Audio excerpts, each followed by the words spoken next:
Hello, students. So, today I'm here with the last topic of your chapter, Life Processes, and the topic is excretion. Ab, what is excretion? So, excretion is the process of removal of waste products formed in the body. मतलब excretion वो प्रक्रिया है, वो process है जिसमें हम अपनी body का जो वेस्ट प्रोडक्ट बनता है ना, उसको शरीर के बाहर करते हैं।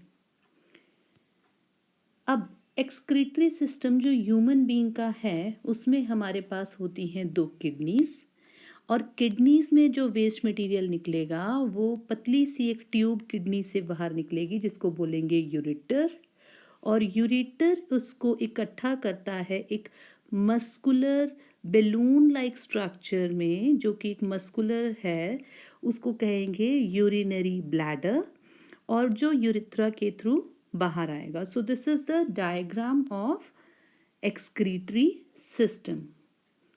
अब एक्सक्रीटरी प्रोडक्ट्स क्या क्या हैं, अलग अलग ऑर्गेनिज्म में अलग अलग होते हैं। फॉर एग्जांपल, अगर मैं बात करूं एक्वाटिक एनिमल की, तो उसमें ammonia is the excretory product, और ये सबसे ज़्यादा क्या होता है बच्चों, टॉक्सिक होता है। It is very toxic in nature. This ammonia is very very toxic in nature. Then comes the birds, और बर्ड्स में होता है यूरिक एसिड। तो बर्ड्स के एक्सक्रीटरी प्रोडक्ट क्या है, uric acid. And finally human being, हमारे में यूरिया होता है, और ये जो एक्सक्रीट होगा it will be coming out in the form of urine, और जिसको कौन करेगा फिल्टर, हमारी किडनी। ठीक है। Now this is a diagram of nephron which I have shown you how to draw in the previous video. हमने video में देख लिया कैसे कैसे ड्रॉ करना है। So this is whole of your diagram.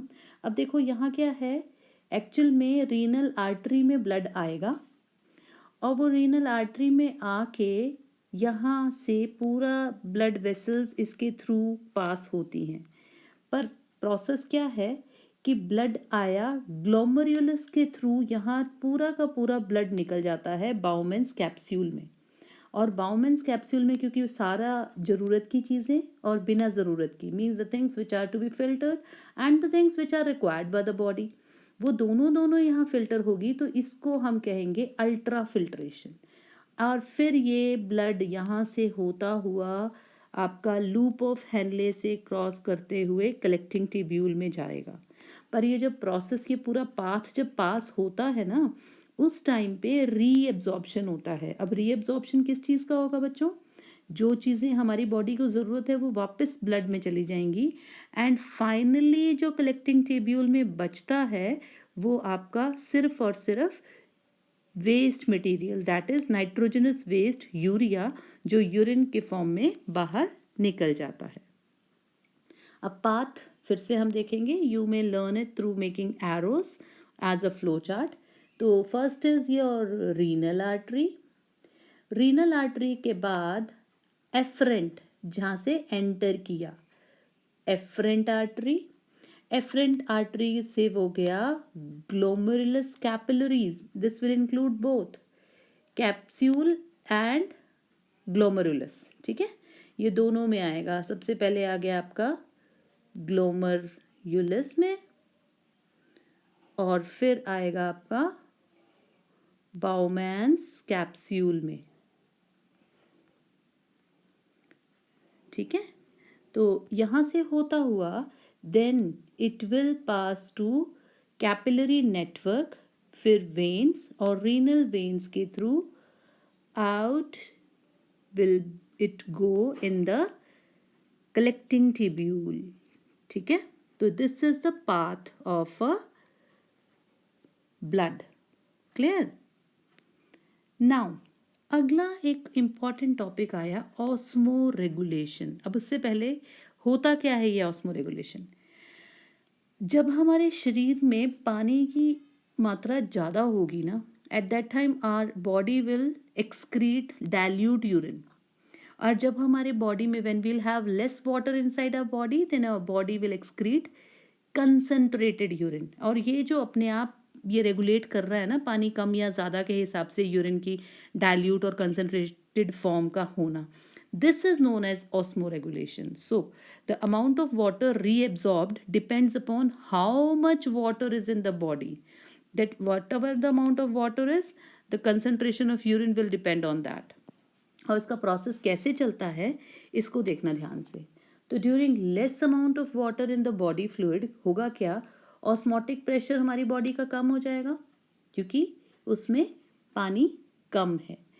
और इसको हमारी ब्रेन में जो हाइपोथैलेमस पार्ट है ना, उसके अंदर ऑस्मो रिसेप्टर्स, ऑस्मोनेटिक प्रेशर को देखने के लिए कौन से रिसेप्टर्स हैं, ऑस्मोटिक प्रेशर, वो इसको डिटेक्ट करते हैं और फिर पिट्यूटरी ग्लैंड रोक देता है एडीएच की सिक्रीशंस को. ADH is what, anti diuretic hormone. अब एडीएच जब कम होगा तो वो क्या करेगा, वो डिक्रीज करेगा वाटर की परमिएबिलिटी, एंड फाइनली आपका ब्लड, आपका जो यूरिन है ब्लड से, वो कैसा फिल्टर क्या करेगा, ब्लड में से आपका पानी कम निकलेगा क्योंकि बॉडी में ऑलरेडी कम है, तो कलेक्टिंग ट्यूब्यूल में आपका फिर कंसंट्रेटेड यूरिन आएगा. तो this is all the function of osmo regulation. किस तरह से क्या रीज़न है, जो जब कम पानी है बॉडी में तो कंसंट्रेटेड यूरिन होगा, जब ज़्यादा पानी है तो डाइल्यूट होगा. तो this is how it works. एक और लास्ट ह्यूमन एक्सक्रीटरी सिस्टम में टॉपिक है, दैट इज हीमोडायलिसिस.